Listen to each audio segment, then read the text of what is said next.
Hey guys, I want to give you a little update. As you know, the entire Christian community on YouTube, we're going to rally together as one body, and we're going to support each other.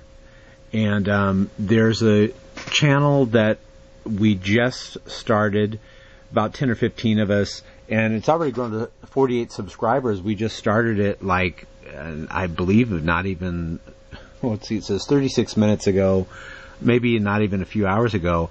And what it is anytime someone is false flagging you or harassing you or making illegal videos about you, anything, report it to me.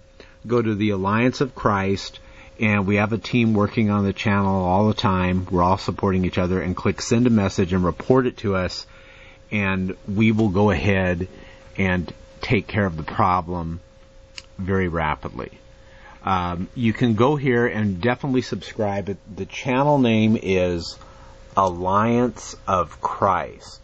Alliance of Christ. There it is right here. Alliance, ALLIANCEOF, and then the word Christ. Alliance of Christ. If you're a Christian, join us. And we're all going to be very strong in one body and glorify God in basically being all in one voice and protecting each other's rights to go ahead and talk about Jesus Christ on YouTube, because as we all know, Christians here are outnumbered 50-1. So I get emails all the time of women that are Christians being threatened, and just the most evil things that people are emailing them. And actually, there was one lady, she was even threatened that she's going to be killed. And we have the actual email on that, the guy was going to skin her alive, and just real sick stuff.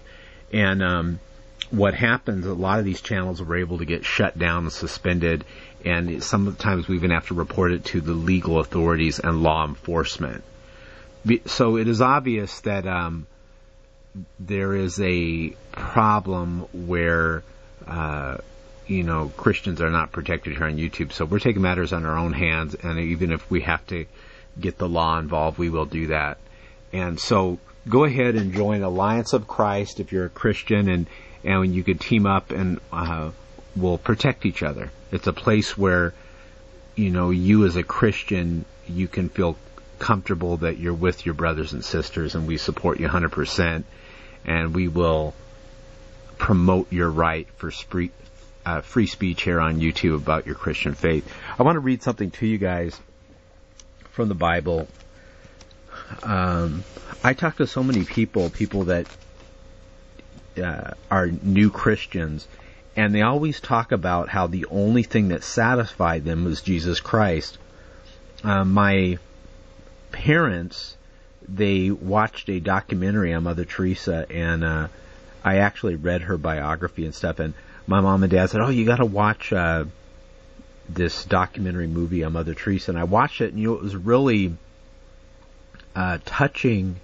Is one of the things that moved Mother Teresa to help the poor over there, and also in Calcutta, is when she first went there, she was shocked to see just the poverty, and a man died right in front of her.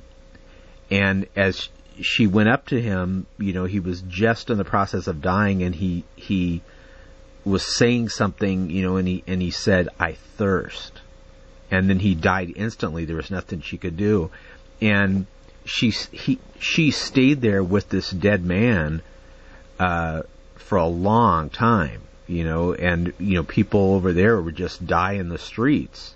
It was like common practice, and then people just walk by him. So she was so moved. And then later on in this documentary, she talks about how this man's voice is haunting words that he said, "I thirst. I thirst." And it was really good the way they did the documentary, where they showed her face, how it affected her right down to her soul. And I see this in our society, excuse me, I see this in our society today. People are trying to quench that thirst, with sex, money, drugs, alcohol, humanism, atheism, paganism, witchcraft, fame, popularity, and they're still thirsty. All these problems that people have, and what it really is there's a giant hole in man's heart in the shape of Jesus, and it needs to be filled. And you guys know I used to be an atheist. We all have our testimonials, but I too was thirsty, and I'm going to say, honest to God, the only thing that will quench that thirst is Jesus Christ. Until someone is a believer in Jesus Christ, a worshiper of Jesus Christ, they will remain thirsty. Let's read from John 4. It says, Then cometh he to a city of Samaria, which is called Sychar, near to the parcel of ground that Jacob gave his son Joseph. Now, Jacob's well was there. Jesus, therefore, being wearied with his journey, so Jesus is, weary, tired, on a long journey, sat thus on the well, and it was about the 6th hour. So, some of you have heard this story, but I never get tired of reading it, and some of you have never heard this story before, you've never read the Bible. Very interesting. This talks about that thirst. It says, There came a woman of Samaria to draw water. Jesus saith unto her, Give me to drink. So Jesus tells this woman, give me a drink here. For his disciples were gone away unto the city to buy meat. Then saith the woman of Samaria unto him, this is interesting. She says, How is it that, thou being a Jew, ask drink of me, which I am a woman of Samaria, for the Jews have no dealings with Samaritans. It was like, they would never talk to each other. Sort of like a class thing, a cultural thing. You just wouldn't talk to Samaritans. Jesus answered and said unto her, I'm going to paraphrase here. He says, If thou knewest the gift of God, in other words, if you knew the gift of God, and who it is that saith to thee, Give me to drink, thou wouldst have asked him, and he would have given thee living water. This is what I'm talking about. That thirst. All of the world is thirsting for something. And it's Jesus Christ is the solution to every problem, everywhere, for all time. Amen and amen. The woman saith unto him, Sir, thou hast nothing to draw with, and the well is deep. So like Jesus doesn't have like a bucket or anything to get the water. And she asks him, So how are you going to get the water? From whence then hast thou that living water? Art thou greater than our father Jacob, which gave us this well, and drank thereof himself and his children and his cattle? Now this part blows my mind. And Jesus says, Whosoever drink of this water shall thirst again, but whosoever drinketh of the water that I shall give him shall never thirst. But the water that I shall give him shall be in him a well of water springing up into everlasting life. The woman saith to him, Sir, give me this water, that I thirst not, neither come hither to draw. Jesus saith unto her, Go call thy husband and come hither. Now this part's kind of, Jesus knows that she doesn't have a husband. She's had like 5, right? And even says it. The lady says, I have no husband.